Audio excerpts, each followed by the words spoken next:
2 Phillips head screws, take both of those out.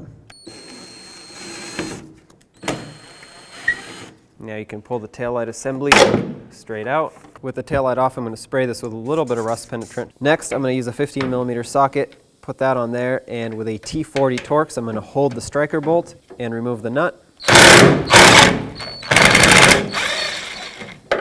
Perfect. And remove the striker bolt. Get your new one, slide it through the hole, and you want to match it up with about the same area where the old one was. Start on the nut. Now when the nut is close, make sure you line up the witness marks that it left behind, otherwise your latch won't line up. Once it's on, snug it up. Oh, that moved. Once that's on, go ahead and snug it up. Before the taillight goes on, I'm just going to test the tailgate and make sure that it's in the right position. That latches perfectly, and it unlatches, so that's exactly where I want that to be. If for some reason this doesn't line up, you can loosen it up, and as you can see, you can adjust it up, down, left, right, whatever you need to do so it can line up with the latch properly. Next, get the taillight on.